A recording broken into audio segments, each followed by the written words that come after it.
يا نبي سلام عليك، يا رسول سلام عليك، يا حبيب سلام عليك، صلوات الله عليك. يا نبي سلام عليك، يا رسول سلام عليك، يا حبيب سلام عليك، صلوات الله عليك. Assalamualaikum warahmatullahi wabarakatuh.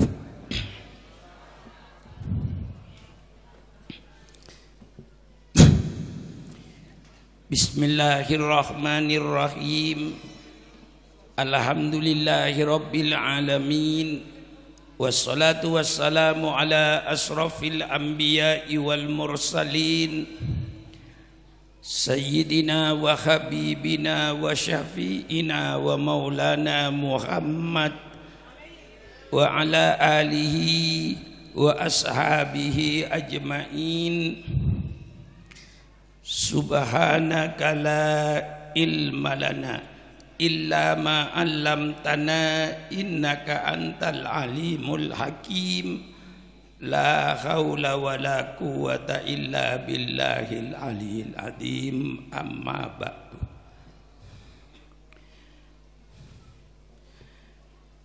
Para alim ulama yang saya muliakan, wabil khusus Al-Mukarram Ki Haji Komarudin selaku Pondok Pesantren An-Nuriyah, terlebih dahulu saya menyampaikan ucapan terima kasih yang setinggi-tingginya juga kepada seluruh pejabat-pejabat pemerintah setempat. Dalam ini Bapak Kepala Desa yang saya hormati, hadirin dan hadirat sekalian yang berbahagia, juga kepada seluruh panitia. Akhirus sana, terlebih dahulu saya mengucapkan terima kasih yang setinggi-tingginya. Terima kasih atas segala kegiatannya dalam rangka menghidupkan agama yang kita cintai, agama Islam. Tentu dengan segala pengorbanannya. Karena saya yakin tidak ada satu keinginan, tidak ada satu kemauan, tidak ada satu cita-cita yang akan berhasil tanpa adanya pengorbanan. Negara Kesatuan Republik Indonesia ini terwujud bukan hadiah dari Belanda, bukan hadiah dari Jepang, tetapi kemerdekaan ini ditebus oleh aliran darah, cucuran air mata seluruh rakyat Indonesia.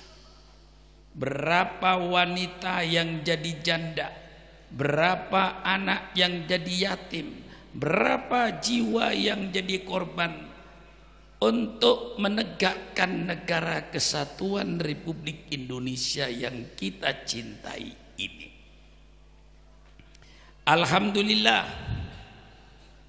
umat Islam termasuk yang paling besar andilnya, yang paling besar jasanya dalam mewujudkan negara Kesatuan Republik Indonesia ini.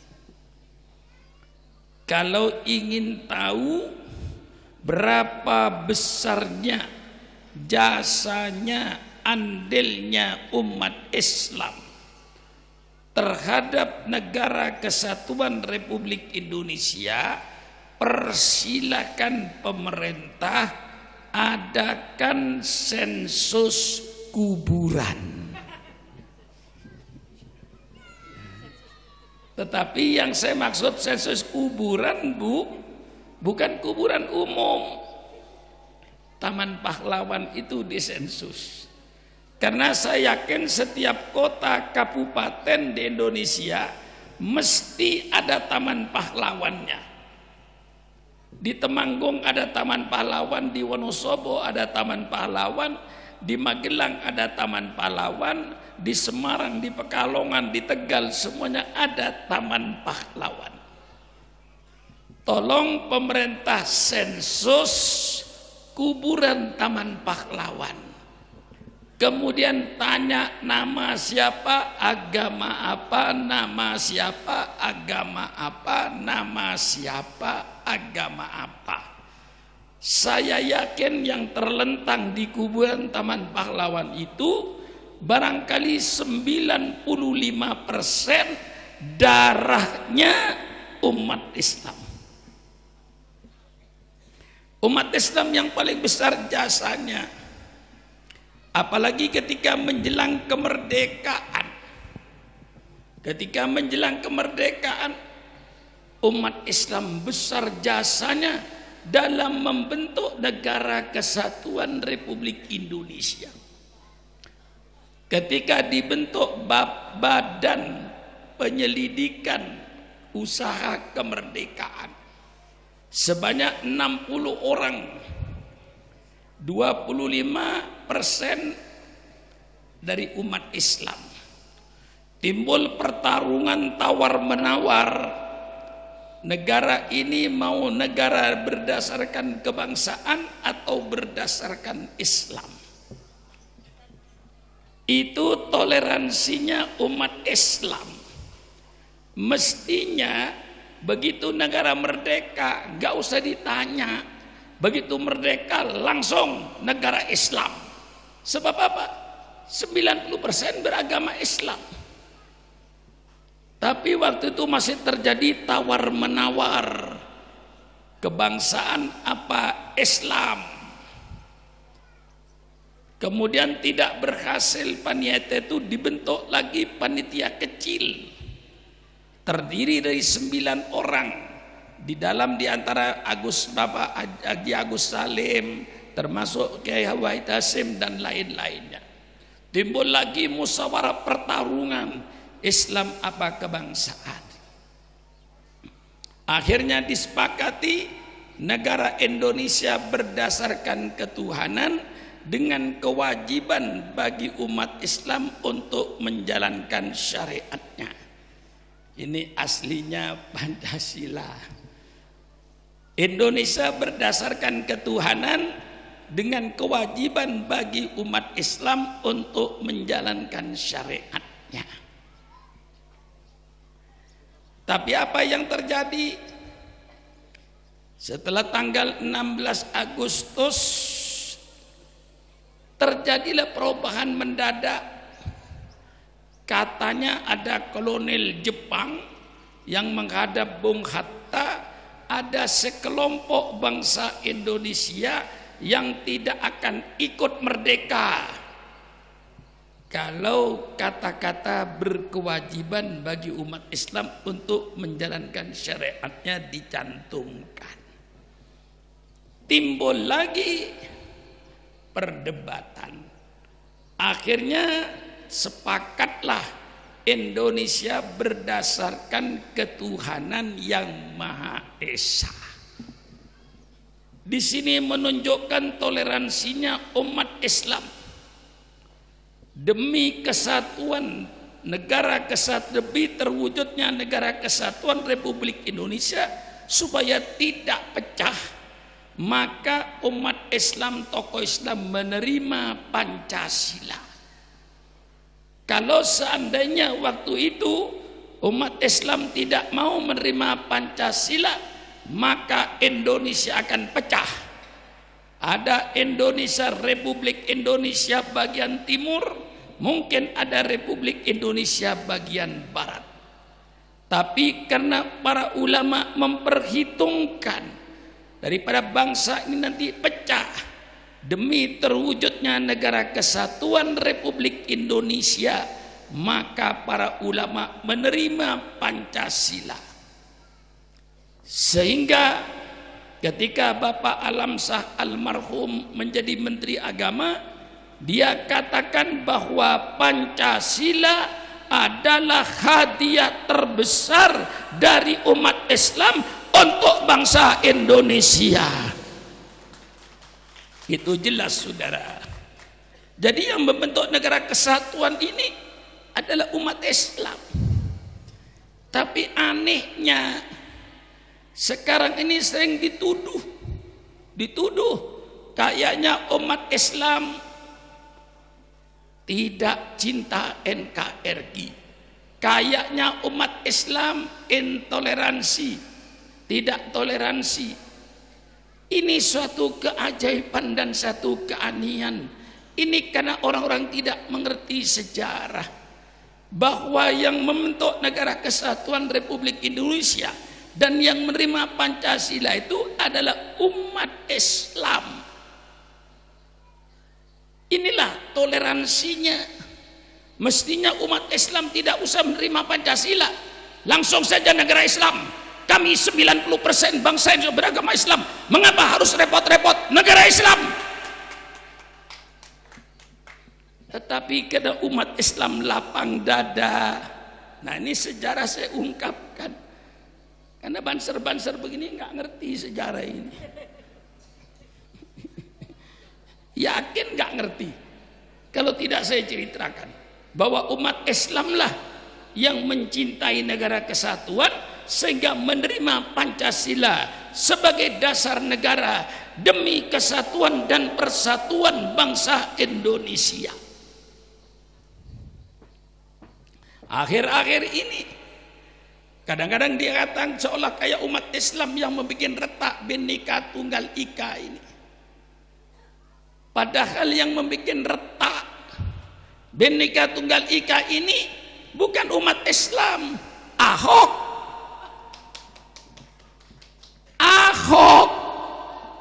Masalah Ahok itu bukan masalah Jakarta, Pak. Masalahnya kiai. Islam yang dihina, ulama yang dihina, bukan masalah Jakarta. Masalah umat Islam sedunia, agamanya dihina. Tapi akhirnya kok kayak dialamatkan Islam yang tidak toleransi. Padahal Ahok nyatanya ditangkap, nyatanya masuk penjara. Umat Islam yang cinta persatuan, umat Islam yang cinta damai, yang toleransi. Saya katakan di Jakarta, kalau seandainya umat Islam tidak toleransi, saya yakin gereja dari Sabang sampai Merauke kita bongkar satu hari selesai. Betul apa tidak? Betul apa tidak? Kalau kami tidak toleransi, kami bongkar gereja itu dari Sabang sampai Merauke satu hari rata dengan tanah. Tapi kami toleransi, kami saling hormat menghormati, kami saling harga menghargai antar umat beragama. Nah, ini saudara-saudara, pengorbanan kita terbesar. Agama Islam diturunkan oleh Allah kepada junjungan kita Nabi Muhammad sallallahu alaihi wasallam. Apakah Islam langsung besar? Apakah Islam langsung jaya? Apakah Islam langsung tersebar? Tidak. Besarnya Islam, jayanya Islam karena diperjuangkan oleh junjungan kita Nabi besar Muhammad sallallahu alaihi wasallam dengan segala pengorbanannya, pengorbanan harta, pengorbanan jiwa. Persilakan baca berapa kali peperangan yang dipimpin oleh junjungan kita Nabi besar Muhammad sallallahu alaihi wasallam untuk membesarkan Islam, untuk menjayakan Islam. Islam jaya, Islam besar karena diperjuangkan.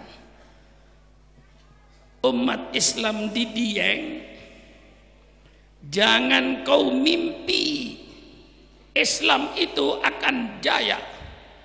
Umat Islam di Dieng, jangan kau mimpi Islam akan jadi besar kalau tidak diperjuangkan oleh umat Islam. Supaya diperjuangkan oleh Islam tentu perlu pengorbanan.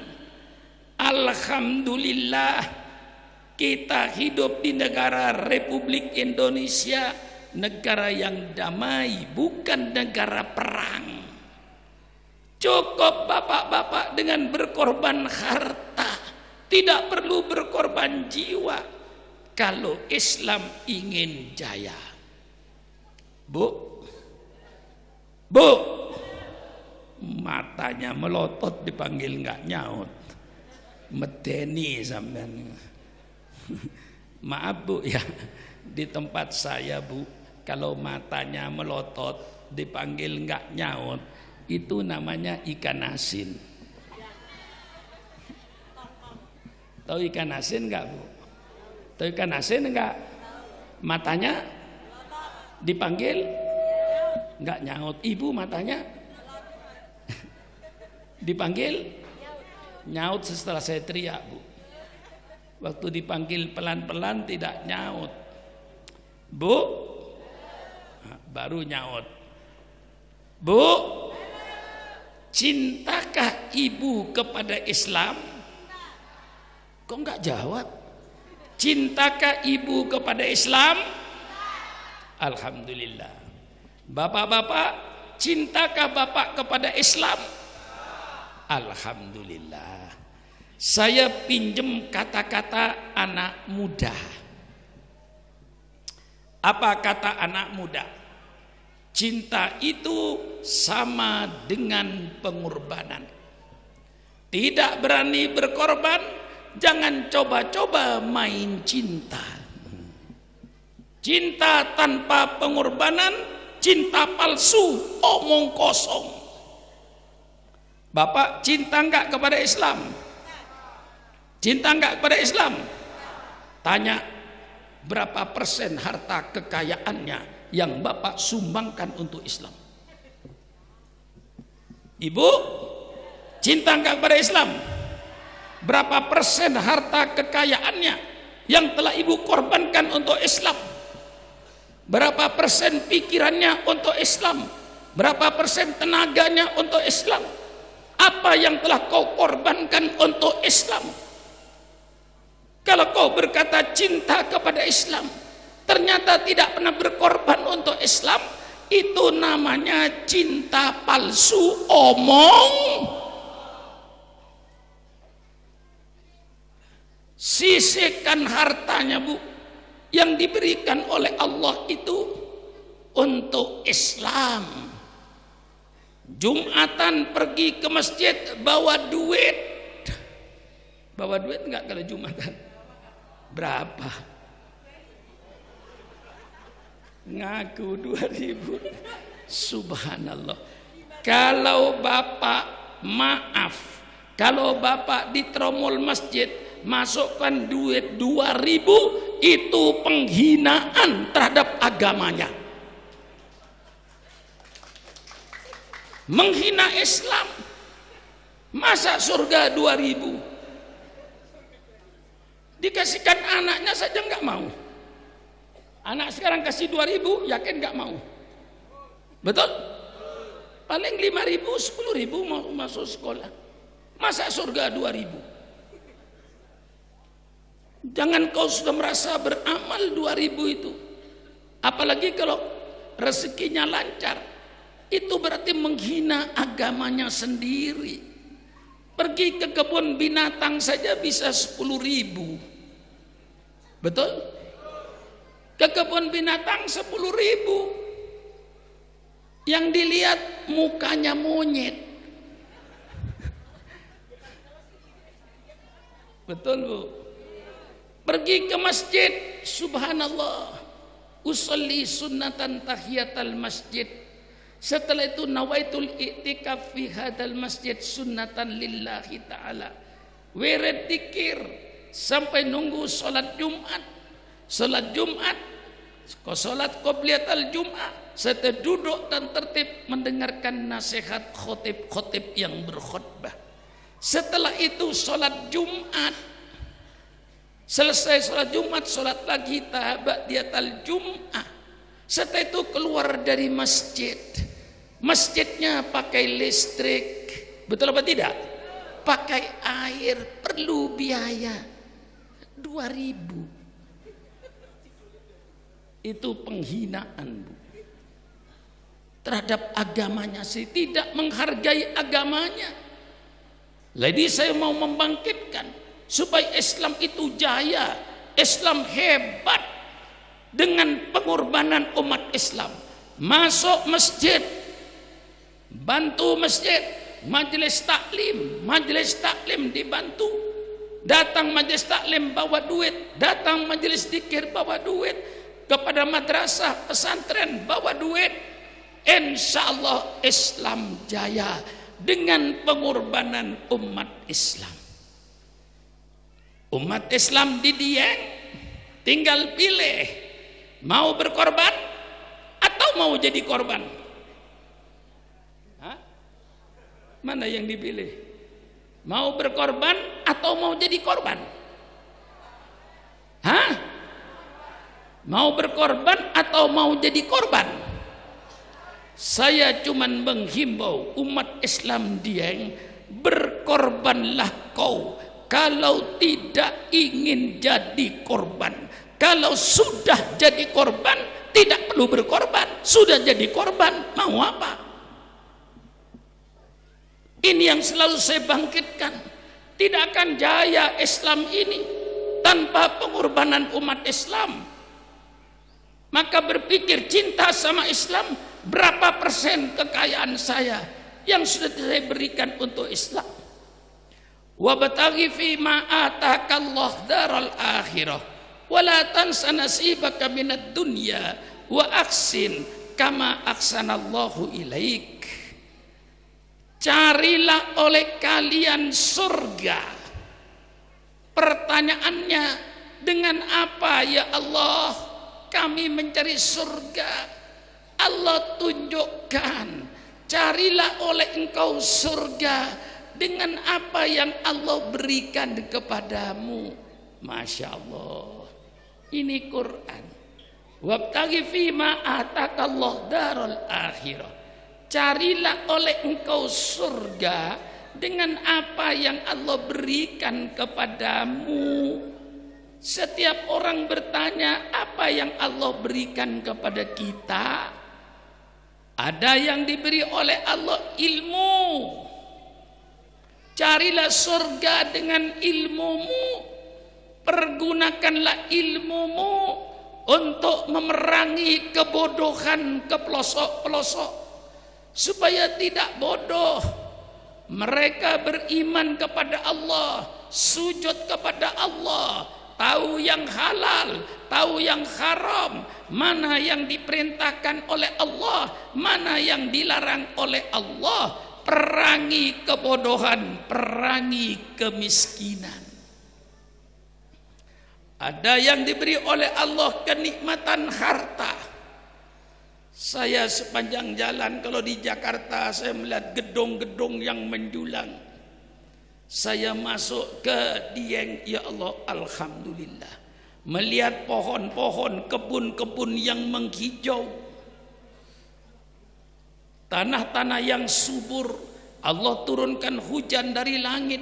Tanahnya subur, tumbuhlah kentang-kentang. Betul. Carilah surga dengan kentangmu. Kurang jelas gimana pidato saya ini? Cari surga dengan kentangmu. Apa ketawa, Bu? Cari surga dengan gobesmu. Apa lagi? Cari surga dengan wortelmu. Subhanallah. Ini Quran jelas. Carilah kau surga dengan apa yang Allah berikan kepadamu. untuk mencari surga. Tapi Allah ingatkan, jangan kentangnya untuk surga semua. Wala tansa nasibaka minad dunya. Tapi kau jangan lupa nasibmu di dunia. Sebagian kentangnya untuk anakmu ke pesantren. Jangan semua kentang untuk Islam. Miskin kau, sengsara anakmu. Ini ayat Masya Allah hikmahnya. Wabtaghi fima atakallah daral akhirah wala tansa nasibaka minad dunya wa aksin kama ahsanallahu ilaik. Carilah oleh engkau surga dengan apa yang Allah berikan kepadamu, tapi jangan lupa nasibmu di dunia. Sebagian kentangmu untuk anakmu ke pesantren, sebagian ortelmu untuk kebutuhan kau, anak istrinya supaya makan, minum, berpakaian, punya rumah. Bukan semuanya untuk surga. Ingat nasibmu di dunia, supaya kau di dunia nasibnya juga bagus. Pergunakan kentangnya untuk beli pakaian, pergunakan kentangnya untuk beli rumah, pergunakan sebagian kentangnya untuk Gimana pidato saya, jelaskan Pak? Apa? Jelaskan Bu. Allah kasih apa? Ada yang kasih kedudukan. Katakan Bapak kepala desa kita. Betul apa tidak? Ada yang jadi ketua RT, ketua RW, jadi kepala desa, jadi camat, jadi bupati, jadi gubernur. Itu semuanya kedudukan nikmat dari Allah. Pergunakan jabatan kepala desanya untuk mencari keridhaan Allah. Bagaimana masyarakat Dieng supaya sejahtera, Dieng supaya makmur, kota desa Dieng menjadi kota yang beragama, sholat berjamaah di masjid-masjid penuh, majelis taklimnya berkembang, majelis zikirnya berkembang, dunianya bagus, nanti mati masuk. Itu kan Bu. Ini hidup dunia ini cuma hidup sementara, bukan hidup sebenarnya. Hidup sebenarnya nanti di akhirat. Ini hidup cuma oleh Allah diuji supaya taat kepada Allah atau tidak. Hidup kita paling 60 tahun, 70 tahun, 80 tahun, 100 tahun. Mencari orang yang 100 tahun di Dieng barangkali sudah kagak ada. Masih ada Kiai ya? Yang umurnya 100 tahun? Enggak ada. Apa artinya hidup 100 tahun Bu? Kehidupan nanti di akhirat abadi untuk selama-lamanya Allah ciptakan. Setelah dunia nanti kiamat, Allah ciptakan dunia baru yang namanya dunia akhirat, bukan yang dunia kita ini sekarang. Nah, di dunia akhirat itulah nanti hidup yang abadi. Mengapa abadi? Karena hidupnya hidup pembalasan. Sulit untuk masuk surga, harus sholat subuh tiap pagi, sholat 5 waktu, puasa setiap bulan Ramadan, zakat, haji. Masya Allah, dengan akhlak-akhlak yang baik, mahal surga itu. Maka dijadikan oleh Allah surga dan neraka itu abadi. Itulah nanti hidup yang sebenarnya. Sementara, maka Al-Quran mengambilkan ibarat Kiai, i'lamu annamal hayatud dunya la'ibun wa lahun. Ketahuilah oleh engkau wahai manusia bahwa hidup di dunia ini cuman permainan. Permainan yang bikin manusia lupa. Mengapa Allah mengambil kata-kata hidup ini adalah permainan?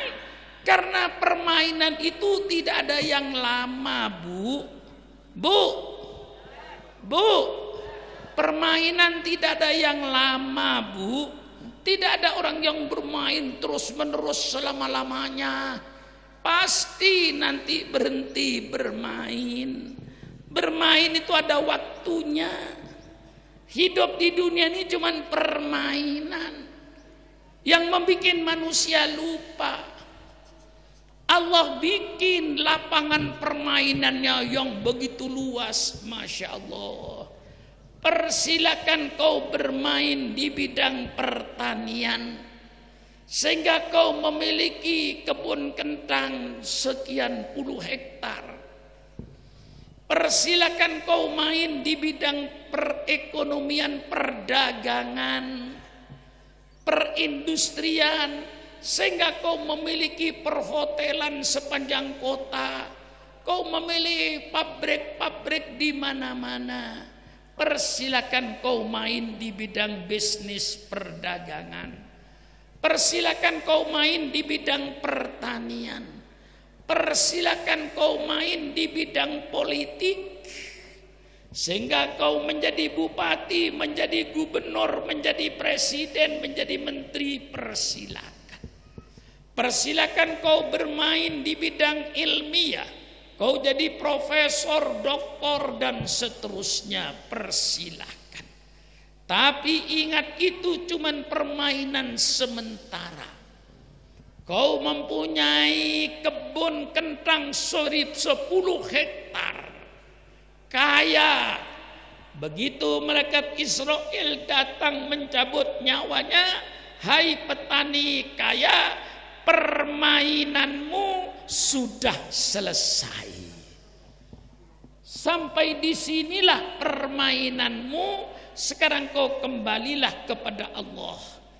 Kau dilahirkan tidak bawa harta, kembalilah kepada Allah kau dengan kain putih 6 meter. Apa yang kau miliki semuanya sudah bukan milikmu. Sawahmu dengan sertifikatnya yang 10 hektar bukan sawahmu. Rumahmu yang kau tempati bukan rumahmu. Duit yang kau tumpuk di lemarinya atau di bank habis, selesai. 1 rupiah pun tidak ada yang jadi milikmu. Kembalilah kau kepada Allah, tinggal mempertanggungjawabkan. Dari mana kau mendapat sawah sekitar 10 hektar? Dengan menipu orang, dengan menipu tetangga, sehingga kau memiliki kekayaan semacam itu. Sekarang kau bertanggung jawab di hadapan Allah.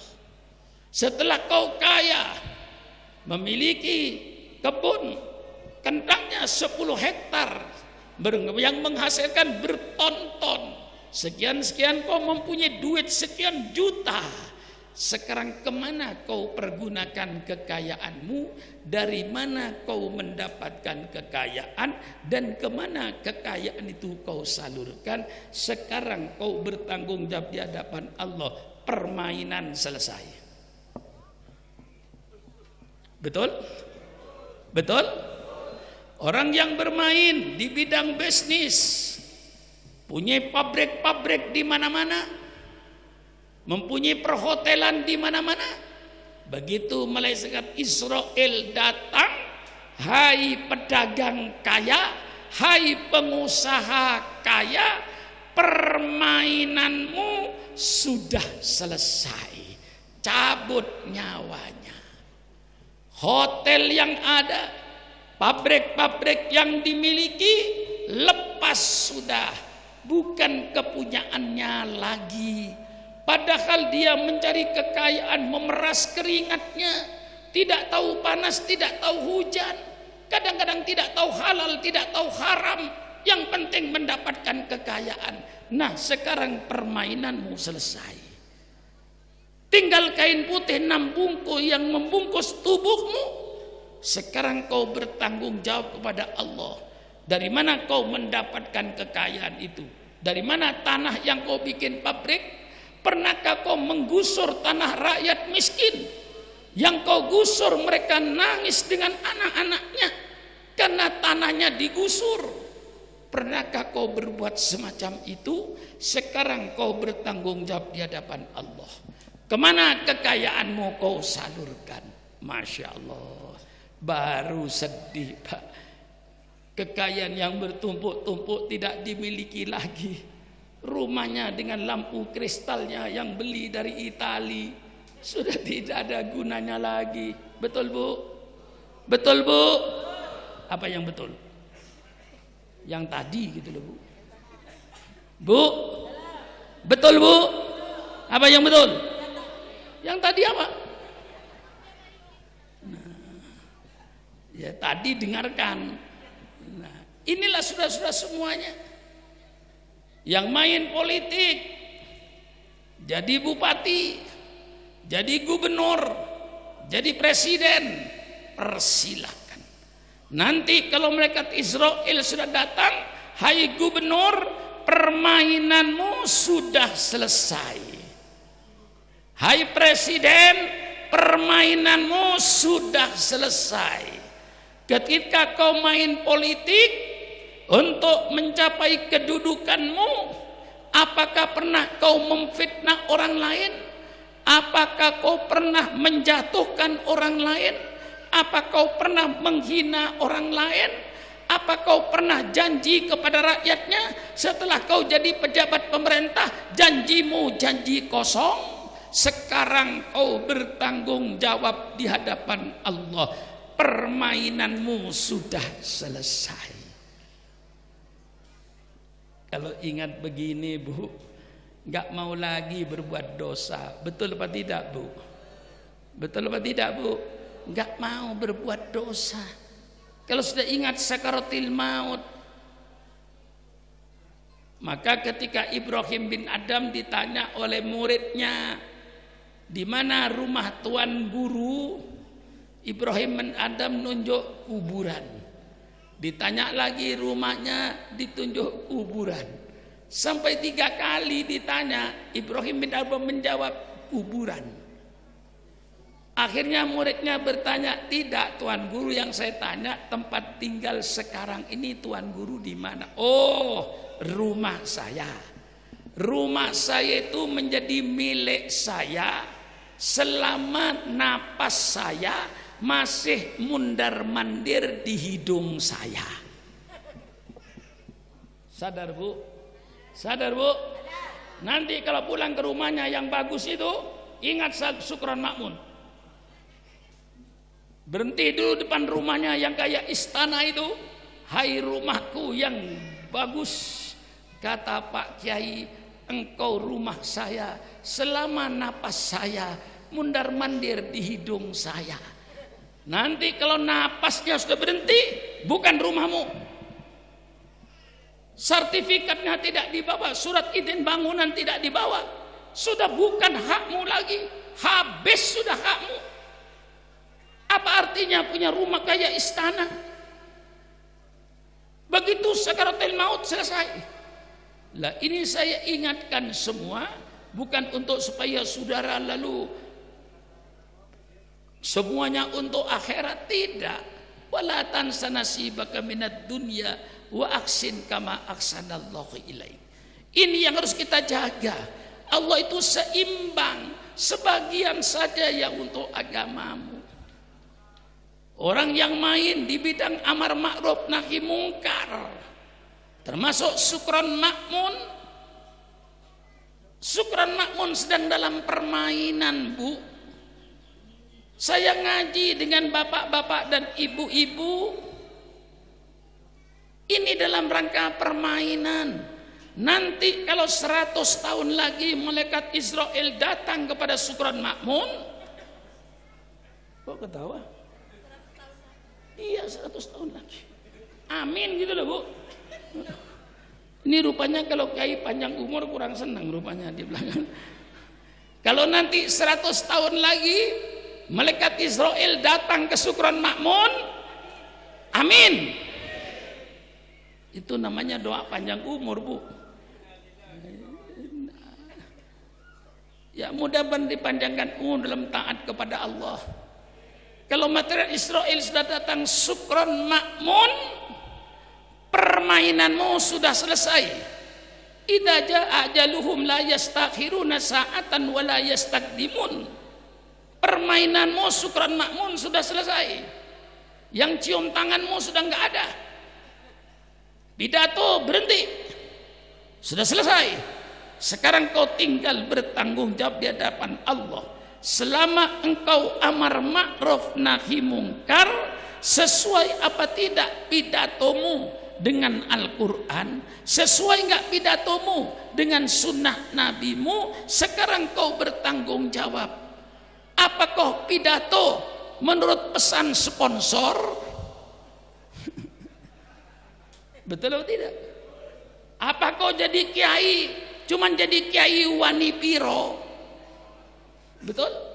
Sekarang banyak kiai wani piro, Pak. Datang calon bupati. Kiai, saya calon bupati, Pak Kiai, tolong dukung saya, Pak Kiai. Kata kiainya wani piro. Apa? Iya, kiai wani piro itu banyak sekarang, Bu. Lah di sinilah semua akan dimintai pertanggungan jawab oleh Allah. Jangan enak-enakan jadi kiai. Ada kiai di Jakarta yang dukung Ahok. Sudah jelas Ahok itu bukan orang Islam. Subhanallah. Kalau di Indonesia ini termasuk di Dieng, WRT-nya Islam pantas. Betul apa tidak? Kalau RW-nya Islam kalau lurahnya, kepala desanya Islam, pantas apa tidak? Kalau tidak Islam, tidak pantas. Penduduknya 100% Islam, barangkali penduduknya 99 Islam, kok lurahnya kafir, kagak pantas. Betul apa tidak? Mari pakai teori pantas aja. Gak usah pakai teori HAM, teori ini, teori wajar. Kalau di Dieng kepala desanya kafir, tidak wajar. Mengapa tidak wajar? Penduduknya 99% kalau lurahnya Islam wajar, patut. Kalau tidak Islam tidak patut. Bupati Islam patut. Gubernur Islam, presiden Islam. Kalau tidak Islam,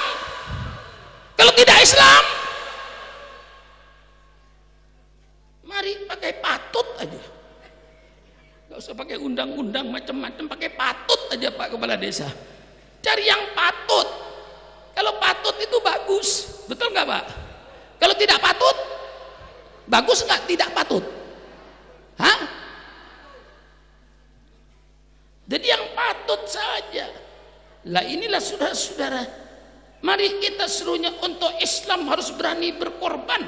Kalau tidak ingin jadi korban, apalagi masyarakat Dieng oleh Allah dikasih nikmat, Masya Allah, tanahnya subur, hujan malah tidak ada kemarau. Subhanallah, subhanallah. Mari nikmat ini kita syukuri, supaya nikmat ini diabadikan oleh Allah Subhanahu wa ta'ala. Inilah kewajiban kita untuk menjaga. Bu, tadi pagi sholat subuh enggak Bu? Hah? Alhamdulillah. Ketika ibu sholat subuh, Allahumma hdini fi man hadait, wa afini fi man afait, wa tawallani fi man tawallait, wa barik li fi ma a'tait, wa qini bi rahmatika syarra ma qadait. Ketika ibu baca kunut, pernahkah ibu terpikir, apakah anak saya nanti tetap kunut seperti saya, atau sudah menjadi makhluk lain yang tidak kunut? Betul Bu? Alhamdulillah ibu menjadi makhluk kunutan. Bapak-bapak, tadi sholat Jumat, ketika bapak sujud, subhana rabbiyal a'la wa bihamdi, subhana rabbiyal a'la wa bihamdi, subhana rabbiyal a'la wa bihamdi. Pernahkah Bapak terpikir, apakah anak saya, apakah cucu saya nanti masih sujud seperti saya, atau sudah menjadi makhluk lain yang tidak sujud? Ada enggak makhluk yang tidak sujud? Ada enggak makhluk yang tidak sujud? Ya banyak. Ketika anak-anak kita tadi baca sholawatan, ya Rabbi salli ala Muhammad, ya Rabbi salli alaihi wasallim. Pernahkah ibu dan bapak terpikir, apakah anak saya nanti masih baca sholawat seperti saya? Apakah cucu saya masih baca marhaban seperti saya? Atau nanti sudah menjadi makhluk lain yang benci dan anti maulid?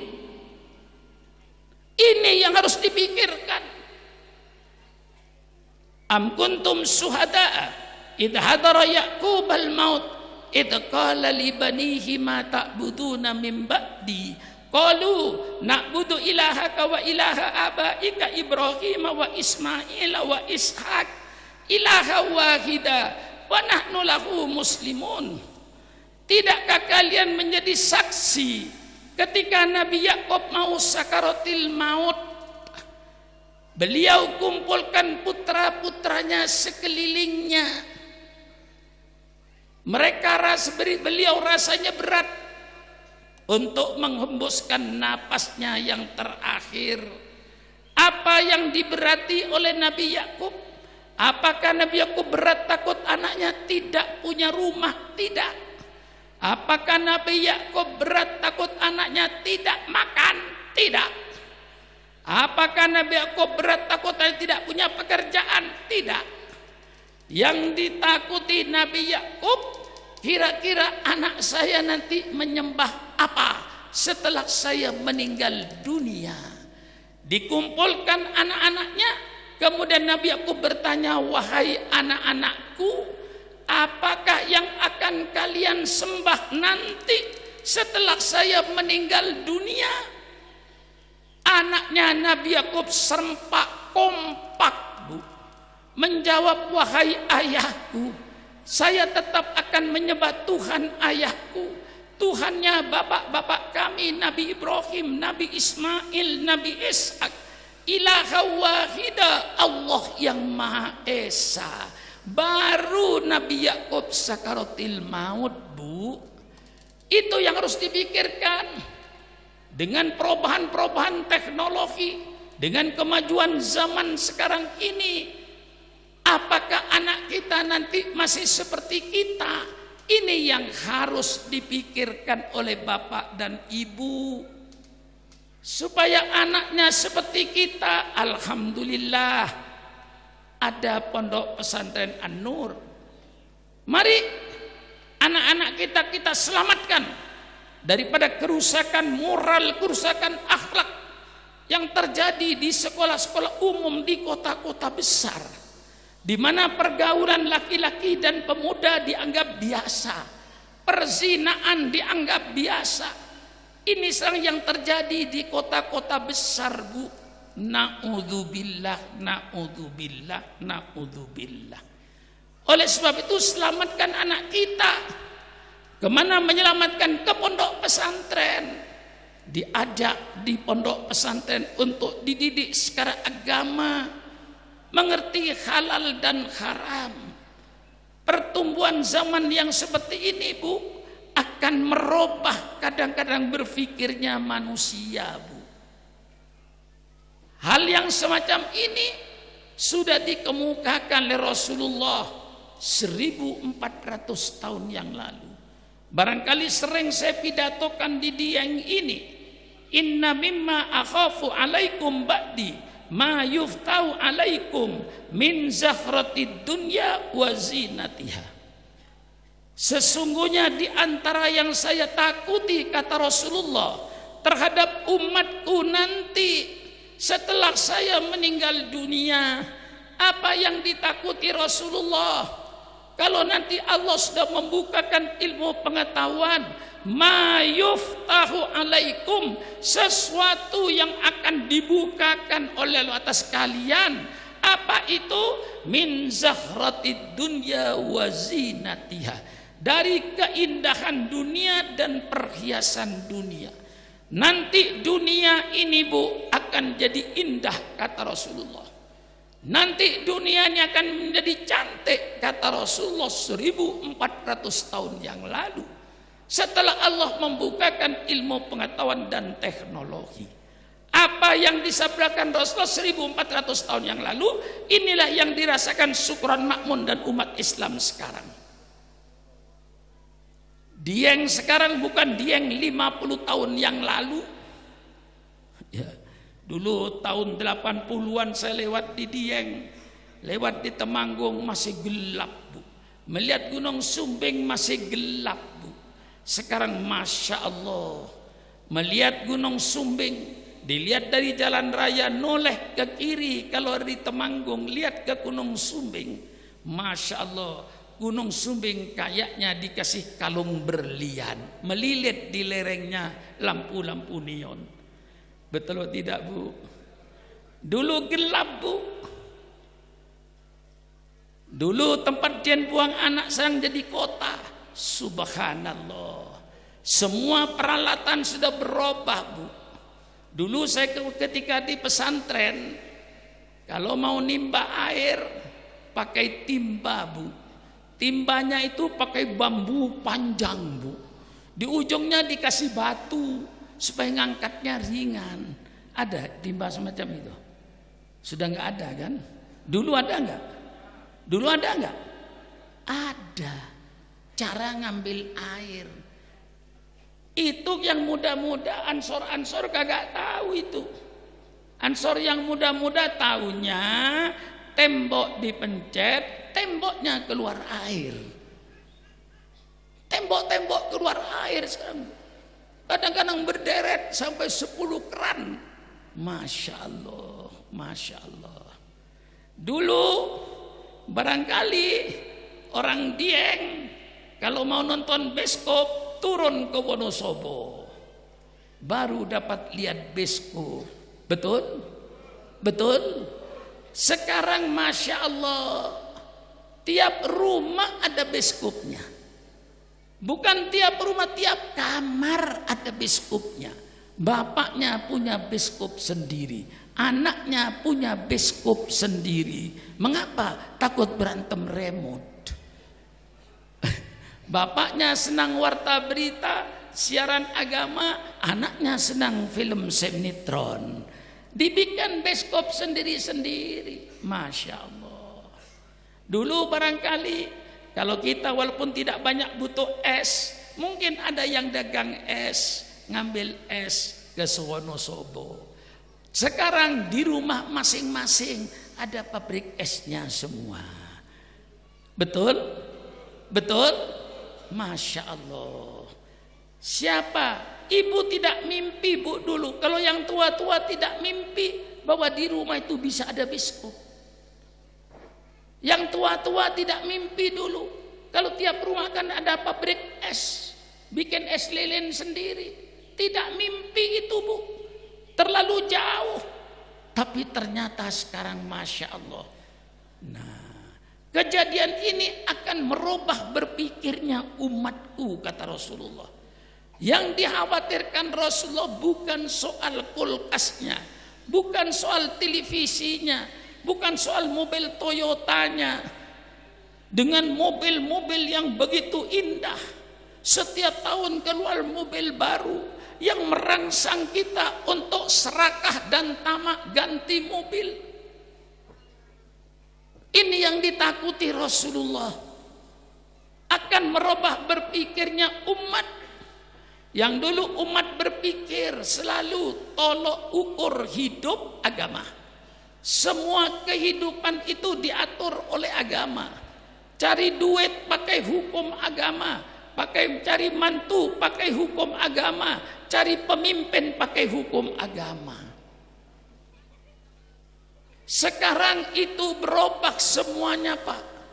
Mencari duit ukurannya duit, mencari mantu pun ukurannya duit, sampai mencari pemimpin pun ukurannya duit. Betul apa tidak? Betul apa tidak? Ini yang terjadi, Bu. Cari duit asal dapat duit, nipu orang tidak peduli, ngurangin timbangan tidak peduli, riba tidak peduli, sogok menyogok tidak peduli, suap menyuap tidak peduli, ngerampok duit rakyat tidak peduli, ngerampok duit negara tidak peduli. Yang penting perutnya kenyang, halal haram bukan ukuran.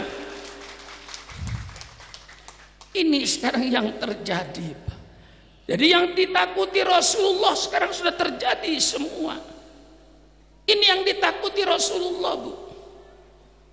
Sampai cari mantu ukurannya duit.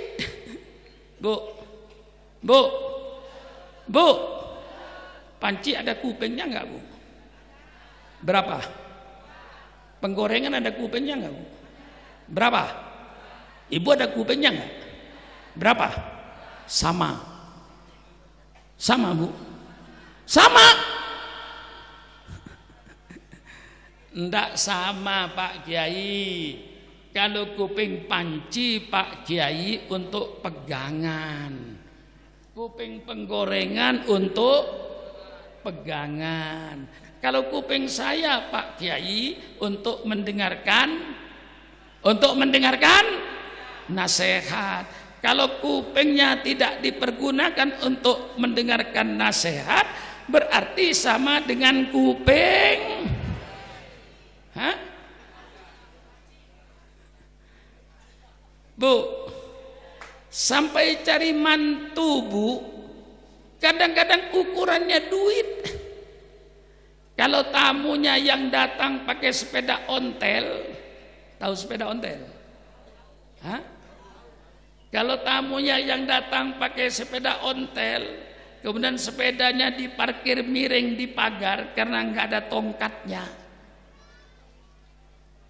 Ibunya segera datang sama bapaknya, Pak, barangkali tamu itu nanyain anak perawan kita, Pak. Jawab saja, Pak, sudah ada jodohnya walaupun belum ada. Mengapa? Karena sepeda. Kalau tamunya yang datang pakai Innova baru, pakai Avanza baru, ibunya datang, Pak, barangkali tamu nanyain anak perawan kita, Pak. Jawab, Pak, terima, Pak, kaya, Pak. Nanti kita ke Wonosobo tidak naik angkot, Pak, naik mobil mantu. Nanti rumah kita dibangun oleh mantu, Pak. Padahal mobilnya mobil sewaan. Apa? Ya sekarang sewa mobil kan gampang, Pak. Tinggal telepon saja datang mobil Grab. Dikiranya mobilnya sendiri. Sampai cari mantu ukurannya duit. Saya wasiatkan kepada bapak dan ibu, kalau bapak dan ibu mengawinkan anak perawannya kepada laki-laki yang tidak sujud kepada Allah, yang semata-mata karena kekayaannya, berarti bapak ridho, rela, tego anak wanitanya dibakar di api neraka karena kedua orang tua yang mata duitan, orang tua pengkhianat. Gimana? Saya ulang sekali lagi, takut ada kuping-kuping yang kelewatan. Saya siram yang bersih.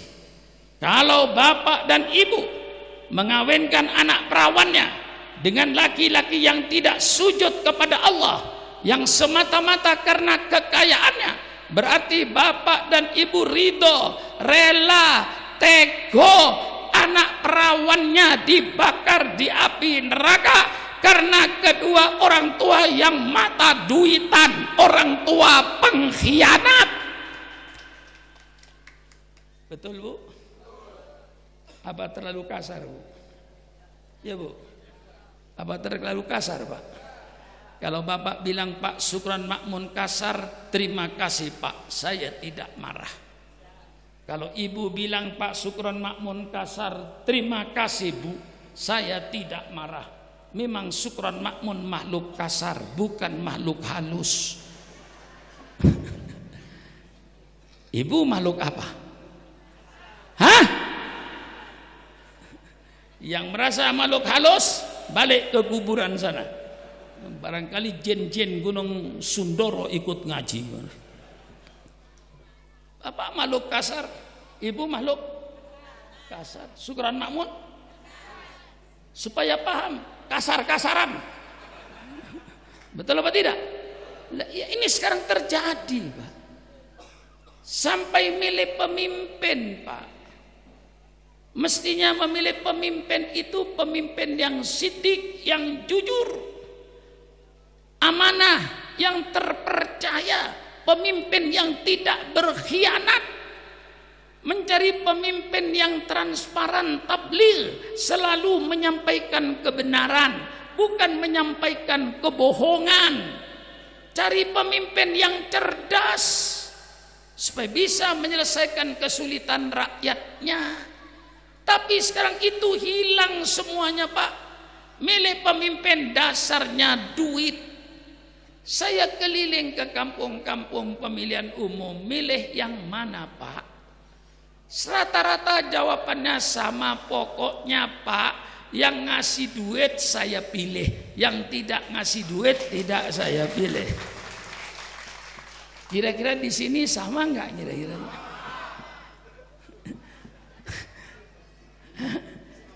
Sama ya? Ya Allah. Ini hancurnya bangsa.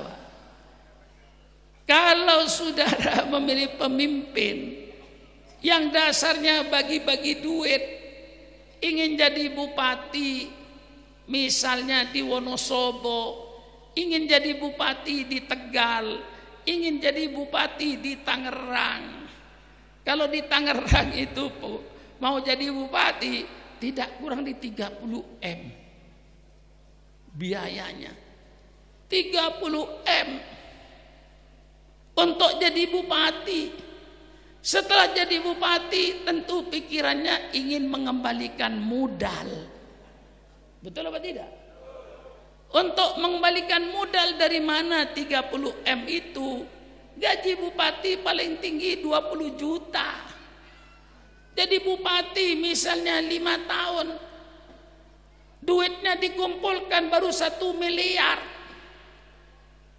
Itu jadi bupati 5 tahun. Itu kalau tidak dimakan duitnya, dari mana mengembalikannya? Dari mana modalnya untuk kembali? Akhirnya duit rakyat dirampok. Betul? Duit negara dirampok untuk mengembalikan modal. Ini semuanya terjadi. Coba Pak Kepala Desa, untuk membuat EKTP, kartu penduduk elektronik, itu yang dirampok 2,3 miliar, Pak. Bu, tahu nggak 1 miliar, Bu? 1 triliun tahu nggak, Bu? Hah? Itu yang dirampok 2,3 triliun, Bu. Tahu nggak 1 triliun? Hah? Nggak tahu? Nggak tahu 1 triliun? Ya Allah, saya yang tahu kagak punya. Apalagi yang tidak tahu. Betul atau tidak, Bu? Saya yang tahu 1 triliun nggak punya, Bu. 1 juta tahu kan, Bu? 10 juta, 100 juta, 1000 juta. Nah, 1000 juta itu namanya, Bu, 1 miliar. Kalau ibu punya jutaan, 1000 juta, ya, itu baru 1 miliar, Bu. 1000 juta, 10.000 juta, 100.000 juta, 1 juta. Nah, Sejuta-juta itu namanya 1 triliun, Bu. Ini yang dicolong oleh mereka 2,3 triliun, Bu. Seandainya dibelikan cendol, seandainya dibelikan cendol, insya Allah orang satu dieng tidak usah minum cendol, langsung nyemplung dalam cendol mandi. Kalau seandainya dibelikan cendol 2,3 triliun, 2.000 juta, 300 juta, 300.000 juta. Ya Allah, kayak apa kalau dibelikan cendol itu? Lah ini sebabnya. Yang salah siapa? Yang salah ibu. Yang milih siapa, Bu? Kan ibu yang milih pemimpin itu. Kan bapak yang milih pemimpin itu. Jangankan menyalahkan mereka. Yang salah bapak dan ibu. Mengapa? Memilih pemimpin yang bagi-bagi duit, yang asik airnya ngerampok. Maka nanti kalau pada pemilu yang akan datang, jangan terpengaruh dengan duit. Cari pemimpin yang jujur. Insya Allah pemimpin yang jujur, walaupun tidak bagi-bagi duit, insya Allah rakyatnya sejahtera. Betul? Pilih pemimpin yang amanah, walaupun tidak bagi-bagi duit, insya Allah rakyatnya sejahtera. Pilih pemimpin yang tabligh, yang selalu menyampaikan kebenaran bukan kebohongan, insya Allah rakyatnya makmur. Pilih pemimpin yang cerdas, yang pinter. Mengapa? Supaya bisa mengeluarkan rakyatnya dari kesulitan. Rakyatnya sulit, tapi pemerintahnya tidak mampu mengeluarkan rakyat dari segala kesulitan, berarti pemimpinnya goblok, garis miring, bodoh. Betul apa tidak? Milih pemimpin yang cerdas. Ini sifat-sifat yang diberikan oleh Allah. Nah, ini mestinya yang menjadi ukuran kita.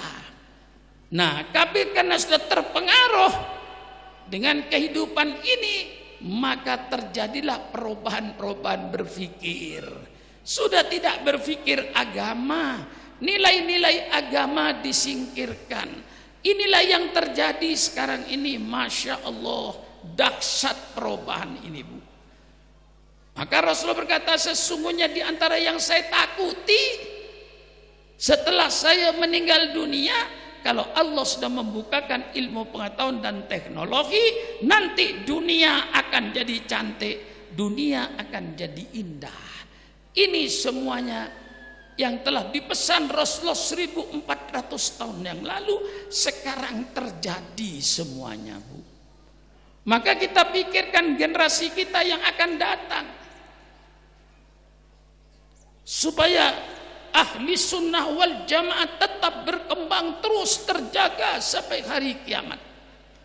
Terjaganya satu madhab, terjaganya satu ajaran, itu karena ada generasinya, Bu. Sebenarnya madhab dalam Islam itu banyak, Bu, tapi yang bisa bertahan cuma 4 madhab. Mengapa? Karena 4 madhab ini punya generasi. Imam Abu Hanifah di Irak mempunyai pendidikan, mempunyai pesantren, mempunyai pesantren ke bawah. Akhirnya madhab Hanafi tetap hidup. Madhab Maliki mempunyai generasi, sehingga tetap madhab Maliki hidup di Afrika Utara. Madhab Syafi'i yang menjadi madhab kita di Asia Tenggara. Mengapa madhab Syafi'i terus hidup? Karena ada generasinya. Semua pengikut Imam Syafi'i menjadi kiai, menjadi ulama, bikin pesantren.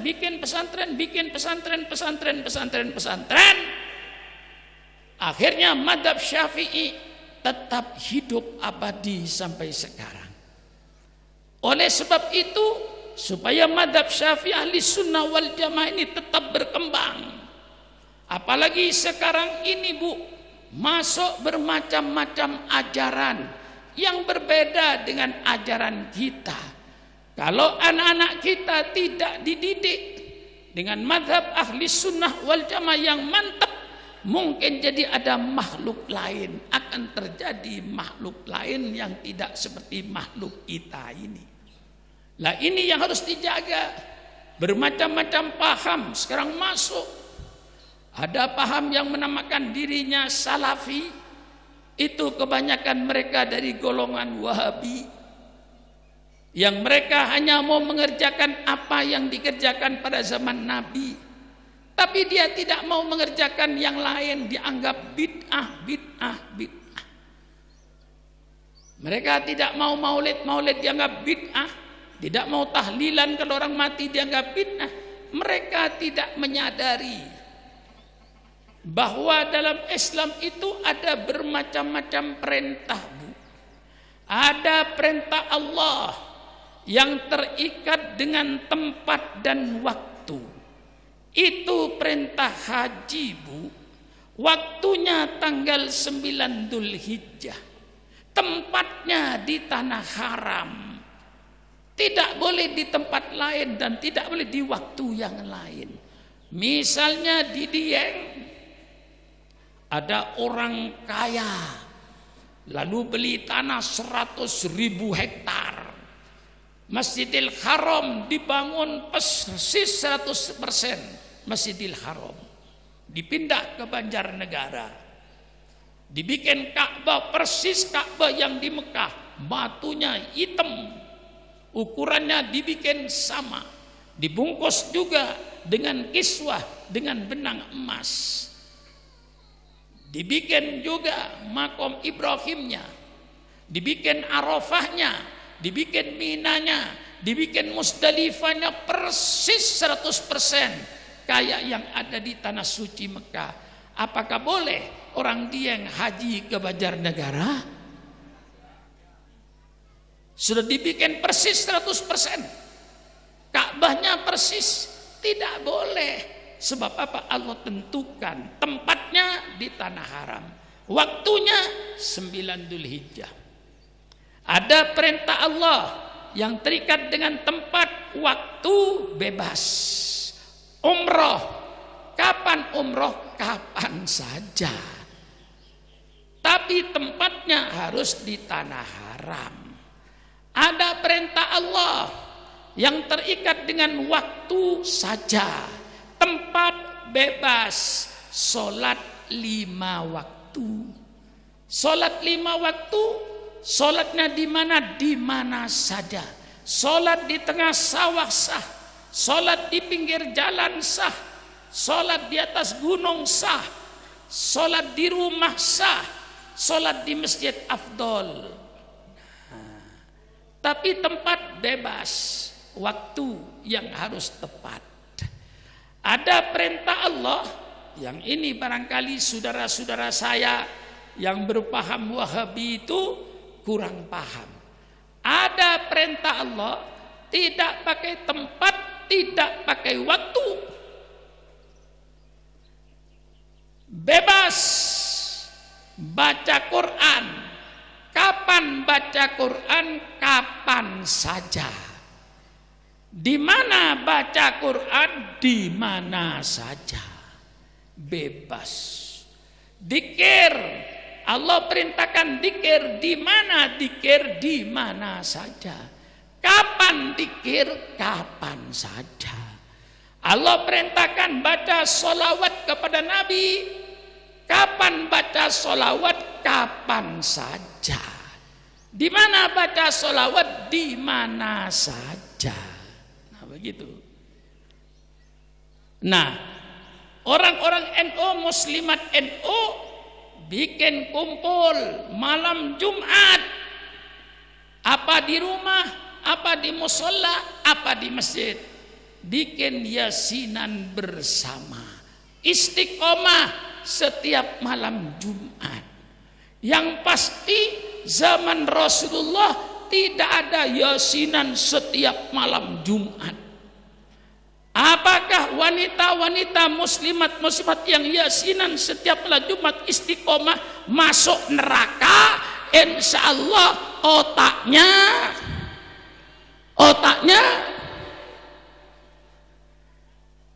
lah, ini perintah yang Allah tidak pakai waktu, tidak pakai tempat. Kita yang bikin tempat, kita yang bikin waktu. Bukan bid'ah hasanah, bid'ah yang bagus. Ini saudara-saudara yang harus dipaham. Kita mengadakan peringatan Maulid bukan bid'ah, berdasarkan ayat-ayat Quran, berdasarkan hadis Rasulullah. Siapa bilang Rasulullah tidak pernah memperingati hari Maulidnya? Lah ini anak kita selamatkan dari paham-paham yang tidak sama dengan kita. Kita mengadakan peringatan Maulid, Rasulullah mengadakan peringatan Maulid. An Abi Qatadah radhiyallahu anhu su'ilan Nabi sallallahu alaihi wasallam an shaumi yaumil itsnain. Dari sahabat Abi Qatadah ditanya Rasulullah tentang puasa hari Senin. Apa jawab Rasulullah? Yaumun wulidtu fih. Saya puasa hari Senin karena hari Senin itu hari kelahiran saya. Rasulullah memperingati Maulid Nabi setiap minggu. Umatnya disuruh puasa setiap hari Senin dan Kamis. Seninnya untuk ingat kelahiran Nabi, hari Kamisnya ingat bahwa segala amal manusia diangkat ke langit. Puasa Senin Kamis itu jelas Rasulullah memperingati hari kelahirannya. Kita memperingati hari kelahiran Nabi karena Allah berfirman, "Qul bi fadlillah wa bi rahmatihi fabidzalika falyafrahu wa dzalika khairum mimma yajma'un." Katakan Muhammad, dengan karunia Allah dan dengan rahmat Allah hendaknya mereka bergembira.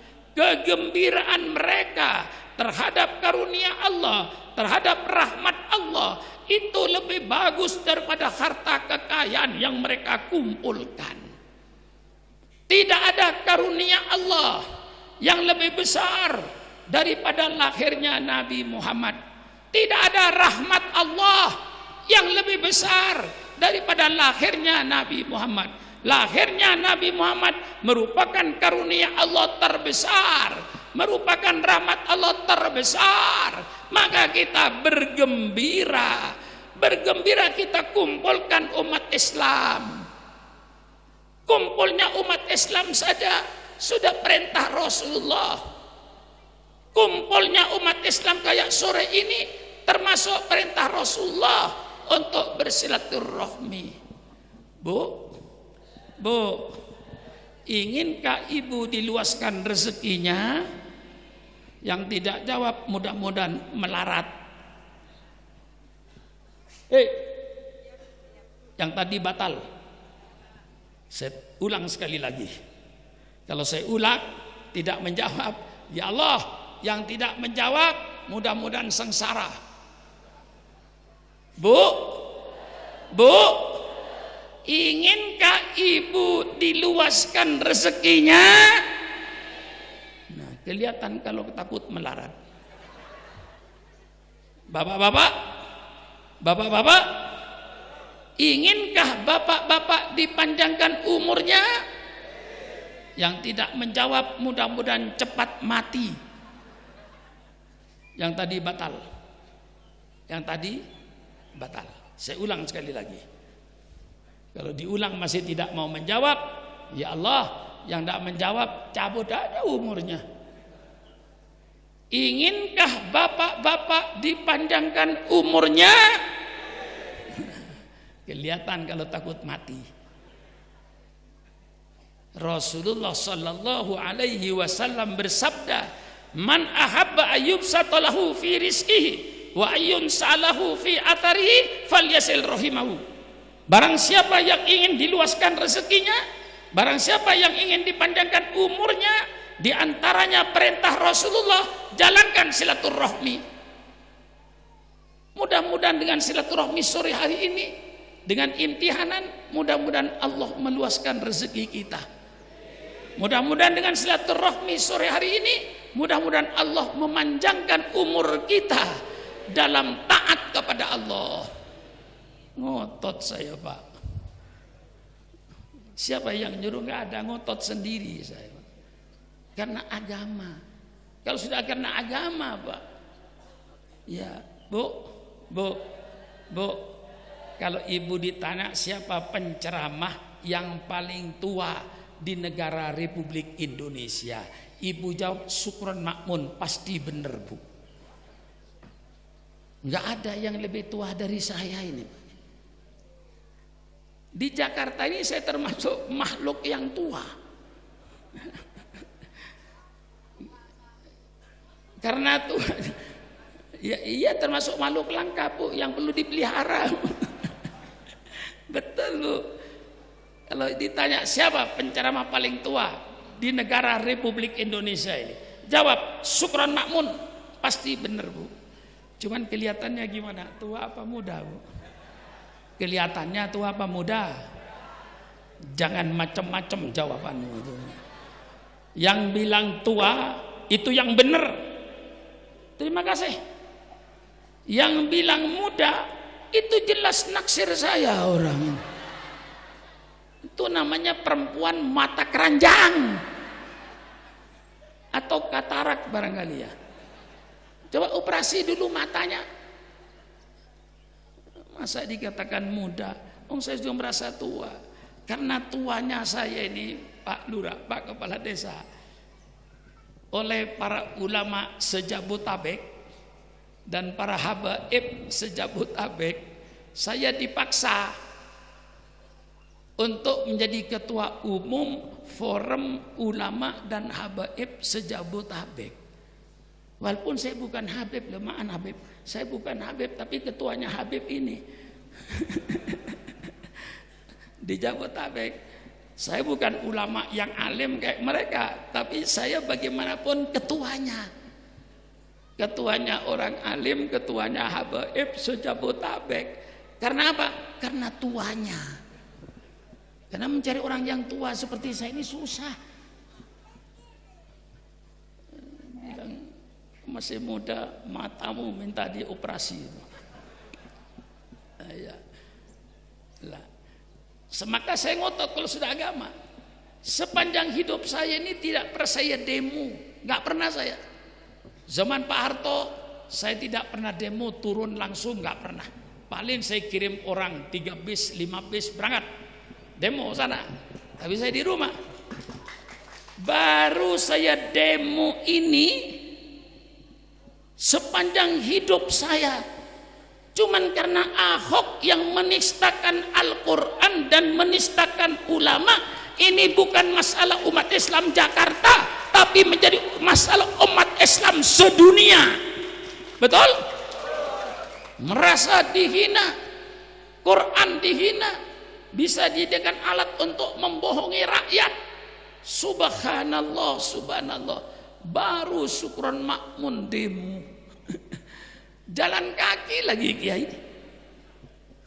Saya jalan kaki, Bu, dari Masjid Kuitang menuju Patung Tani. Dari Patung Tani saya jalan kaki lagi mungkin ada 2 kilo ke Patung Kuda. Dari Patung Kuda saya jalan lagi ke Istana Negara sambil berpidato. Sepanjang hidup saya nggak pernah saya demo. Sekali itu saya demo karena merasa hati saya tersentuh. Saya katakan, kau jangan membangunkan macan tidur. Saya dulu tahun 75, 70, 80 sudah pernah menjadi macan. Siapapun saya gilas kalau tidak benar. Kemudian saya tidur. Jangan kau bangunkan macan tidur. Ini saudara-saudara. Maka sekarang ini dengan banyaknya perubahan-perubahan paham-paham yang masuk, perlu kita menjaga anak-anak kita supaya tetap menjadi makhluk seperti kita. makhluk yang maulidan, makhluk yang tahlilan, makhluk yang yasinan sesuai dengan perintah-perintah Allah. Ini yang harus kita jaga, kita pertahankan. Maka keberadaan pondok pesantren hidup atau matinya tergantung pada umat Islam sendiri. Kalau umat Islam sadar, saya harus berbuat, saya harus berkorban untuk menghidupkan Islam supaya masjid jaya, supaya pesantren jaya, masjid taklim jaya, majelis zikir jaya. Saya harus keluar duit untuk menghidupkan Islam di Indonesia ini. Dan insya Allah kalau niatnya untuk menghidupkan Islam, Rasulullah Sallallahu Alaihi Wasallam bersabda, man ahya sunnati inda fasadi ummati falahu mitlu adri syahidin. Barang siapa yang menghidupkan sunnahku, barang siapa yang menghidupkan agamaku di tengah-tengah kerusakan umatku, maka pahalanya sama dengan pahalanya orang-orang yang mati syahid di medan perang. Mari kita niatkan sekarang ini untuk menghidupkan Islam di tengah-tengah kehancuran moral ini. Yang bilang moral itu hancur pemerintah. Pemerintah bilang negara ini dalam keadaan krisis, ya, keadaan darurat.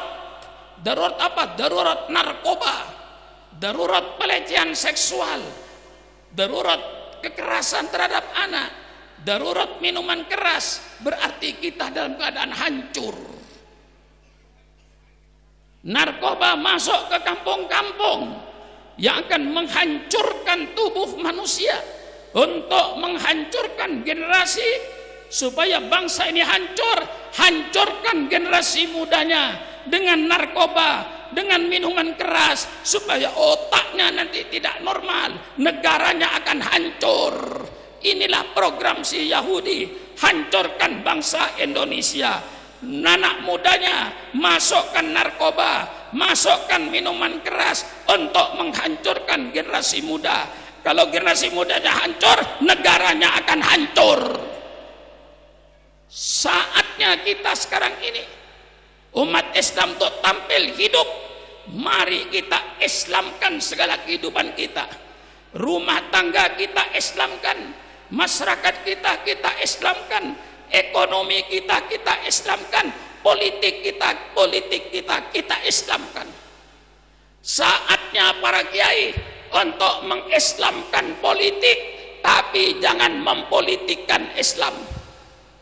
Saatnya kiai untuk mengislamkan, untuk mengagamakan politik, dan mempolitik, jangan mempolitikkan agama, tapi mengagamakan politik, supaya pelaku-pelaku politik menjadi orang-orang yang bertakwa kepada Allah, menjadi orang-orang yang bermoral, berakhlak, supaya politisi kita, orang yang duduk di kursi politik, mempunyai akhlak, mempunyai moral, bertakwa kepada Allah. Itulah sebabnya kita wajib mengagamakan politik. Politik jangan dijauhkan dari agama, dan agama jangan dijauhkan dari politik. Mari kita mengagamakan politik supaya orang yang duduk di politik beragama, bertakwa kepada Allah, berakhlak, bermoral. Jangan seperti politisi yang ada sekarang ini, tidak berakhlak, tidak bermoral, ngerampok duit rakyat. Walaupun masih banyak yang bermoral, tapi yang tidak bermoral juga banyak. Apa sebabnya? Karena agama dijauhkan daripada politik. Dan jangan mempolitikkan agama. Betul? Sekarang itu yang ada kiai mempolitikkan agama, tapi tidak mengagamakan politik. Mestinya mengagamakan politik, tapi jangan mempolitikkan agama. Yang terjadi terbalik, karena Syukron Makmun dicalonkan untuk jadi bupati, maka kiai-kiai saya ajak umroh. Itu namanya umroh politik, insya Allah tidak sah. Duitnya dari mana? Betul apa tidak? Kan namanya umroh politik itu Pak. Karena Sukron Makmun dicalonkan jadi bupati, Kiai Komarudin saya ajak umroh. Kiai umroh Kiai, saya calon bupati, tolong nanti Kiai semua santrinya dan wali muridnya supaya milih saya. Umrohnya umroh apa? Umrohnya umroh apa? Umroh apa? Umroh politik. Jangan agama dipolitikkan, tapi mari agama politik ya, kita mengagamakan politik, tidak mempolitikkan agama.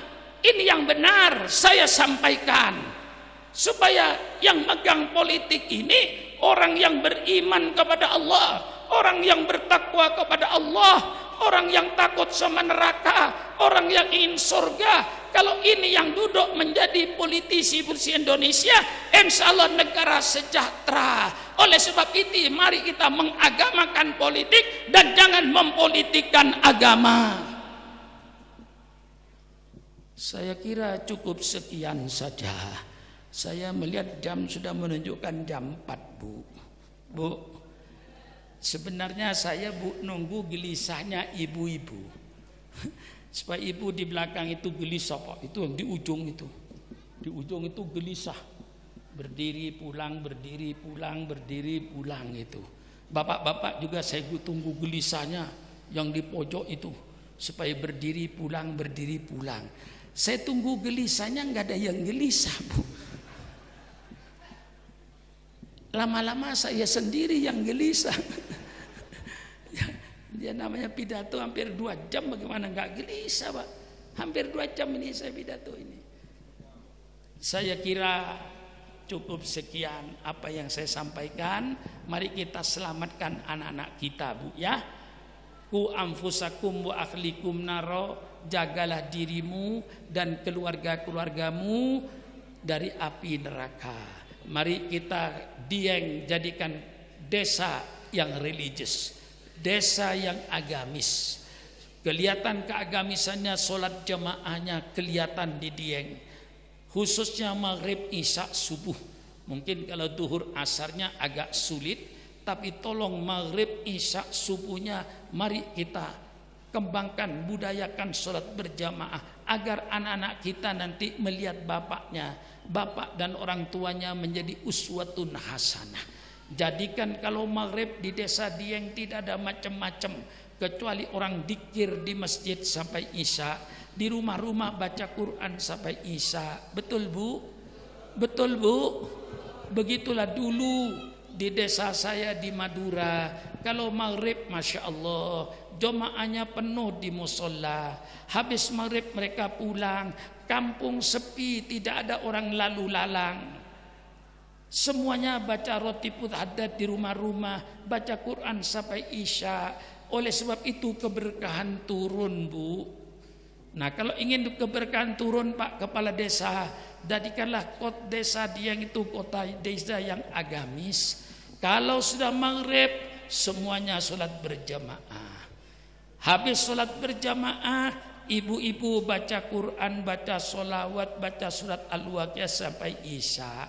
Nanti setelah isya bebaslah ibu, mau nonton televisinya persilakan, mau kegiatan-kegiatan dunianya persilakan.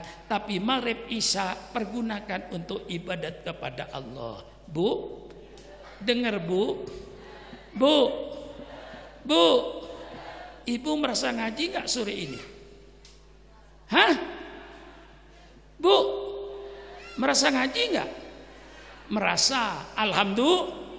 Siapa gurunya? Hah? Nggak tahu nama saya? Siapa gurunya? Terima kasih Bu, saya diaku sebagai guru. Bapak-bapak sore ini merasa ngaji enggak Pak? Siapa gurunya?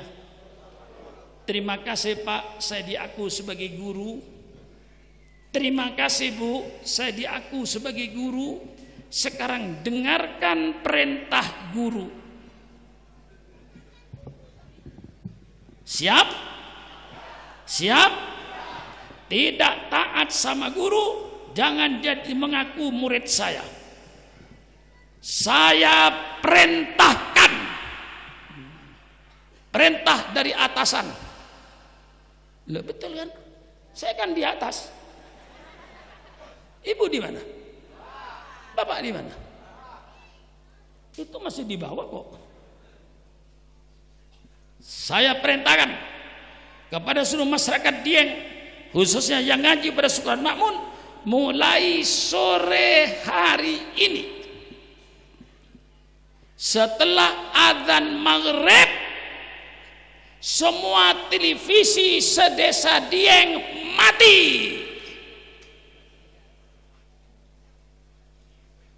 Mari ajak anaknya sholat ke masjid, didik baca Quran, di musola-musola carikan ustadz, di masjid-masjid carikan ustadz untuk mengajar anaknya baca Quran dan ibadat sampai Isya. Setelah Isya persilakan bebas. Bagaimana Bu perintah ini? Hah? Kira-kira dijalankan nggak Bu? Dijalankan nggak Bu? Tolong Bu dijalankan Bu. Ya, ini perintah guru.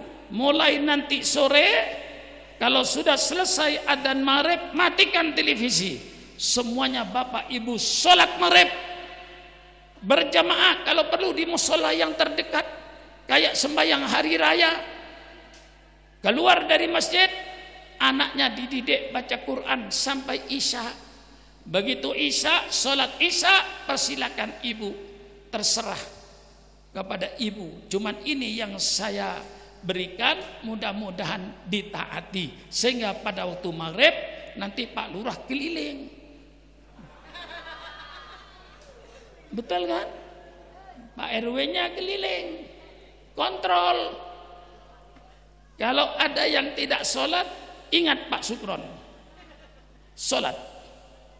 RT-nya keliling, pakai sepeda engkol, jangan pakai motor kecepatan, pakai sepeda ontel. Ada rumah, nyalakan televisi. Maaf, saudara muridnya Pak Sukron enggak? Bukan, sudah terusin. Ya kan? Tanya lagi, ada rumah, nyetel televisi maghrib. Saudara pernah ngaji Pak Sukron enggak? Pernah. Ingin diaku murid enggak? Iya. Matian.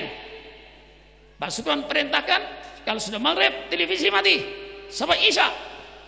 Setelah Isya bebas, cuman 1 jam Bu. Insya Allah mudah-mudahan rumahnya oleh Allah turunkan keberkahan. Karena keberkahan tidak turun cuma-cuma Bu. Kalau ibu ahli baca Quran, insya Allah keberkahan turun. Ahli ibadat, insya Allah keberkahan turun. Ini semuanya keberkahan dari Allah. Mudah-mudahan Allah turunkan keberkahan. Inilah saudara-saudara, mari kita tutup dengan baca Fatihah. Kita bersilaturahmi dengan keluarga-keluarga kita yang telah meninggal dunia, baik guru-guru kita, ulama-ulama kita, keluarga-keluarga kita yang telah dipanggil oleh Allah. Kita doakan sore hari ini, mudah-mudahan Allah menerima amal soleh mereka, mudah-mudahan Allah mengampuni dosa mereka, dan mudah-mudahan kita yang dipanjangkan umur, mudah-mudahan diberikan taufik dan hidayah oleh Allah Subhanahu wa taala. Al-Fatihatu biniyatil qabul wa tamami kulli su'lin wa ma'mul wa ala kulli niyatin sholihah wa ila hadratin nabi. Al-Fatihah. A'udzubillahi minasyaitonirrajim. Bismillahirrahmanirrahim. Alhamdulillahirabbil alamin arrahmanirrahim maliki yaumiddin. Iyyaka na'budu wa iyyaka nasta'in. Ihdinas siratal mustaqim. Siratal ladzina an'amta 'alaihim ghairil maghdubi 'alaihim waladdallin. Amin. Allahumma bihaqqil Fatihah wa bi sirril Fatihah wa bi barakatil Fatihah wa bi jahi man unzila 'alaihil Fatihah. Ya farijal ham, ya kasifal gham, ya man li abdi yaghfir wa yarham, ya dafi'al bala idfa annal bala, ya arhamar rahimin irhamna, ya tawwab tub alaina innaka antat tawwabur rahim. Allahumma lakal hamdu syukra wa lakal mannu fadla wa anta rabbuna haqqa wa nahnu abiduka riqqa wa anta lam tazalli dalika ahla. Allahumma ya muyassira kulli asir wa ya jabira kulli kasir, wa ya sahiba kulli farid, wa ya mawniya kulli fakir, wa ya muqawwiya kulli dhaif, wa ya ma'mana kulli khaif, yassir alaina kulla asir, fataisirul asir alaika yasir. Allahumma inna nakhafu minka wa nakhafu mimman yakhafu minka wa nakhafu mimman la yakhafu minka. Allahumma bihaqqi man yakhafu minka najjina mimman la yakhafu minka bi hurmati sayyidina Muhammadin sallallahu alaihi wasallam. Rabbana atina fid dunya hasanah wa fil akhirati hasanah wa qina adzabannar. Subhana rabbika rabbil izzati amma yasifun wa salamun alal mursalin walhamdulillahi rabbil alamin. Terima kasih kepada Bapak Kepala Desa dan seluruh jajarannya. Terima kasih pada para alim ulama, dan saya mohon maaf yang sebesar-besarnya apabila ada kehilafan. Wallahul muwaffiq ila aqwamit thoriq. Wassalamualaikum warahmatullahi wabarakatuh.